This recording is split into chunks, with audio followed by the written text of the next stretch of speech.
کھیتوں سے کھلیانوں تک، چولہے سے ملے مشینوں تک، جس راہ پہ ہماری قدم پڑے ہر قدم کے نیچے عظمت ہے۔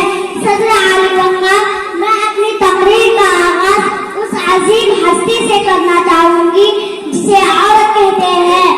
آئین سے عالم انسانیت کی علم بردار عورت، واؤ سے وجود انسان کی بنیاد عورت، راہ سے رہنمائی کائنات کا نشان عورت، اور تا سے تمہارے معاشرے کی پہچان عورت۔ ایک مرتبہ حضرت موسیٰ علیہ السلام نے اللہ تعالیٰ سے سوال کیا کہ اے میرے پروردگار، جب آپ اپنے بندے سے خوش ہوتے ہیں تو اسے انعام میں کیا عطا کرتے ہیں؟ میرے رب نے جواب دیا، اس سے میں اسے ایک بیٹی عطا کرتا ہوں۔ مجھے پھر سوال کرتے ہیں، اگر آپ اور زیادہ خوش ہو تو اسے انعام میں کیا عطا کرتے ہیں؟ دلیل بنتی ہو بیوی کی صورت میں اطاعت سے خود جنتی ہو جاتی ہو، اور جب ماں کی اعلیٰ مقام تک پہنچتی ہو تو جنت کو تمہارے قدموں میں ڈال دیا جاتا ہے۔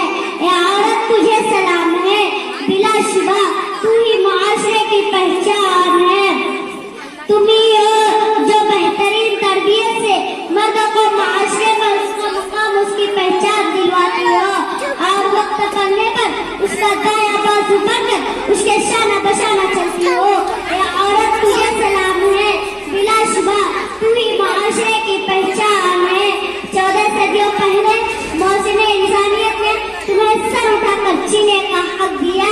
تم خدیجہ کی جیسی تاجر ہوئی، تم عائشہ کی جیسی صفیہ ہوئی، اور صفیہ جو میدان جنگ میں دشمنوں کے ساتھ خانہ خار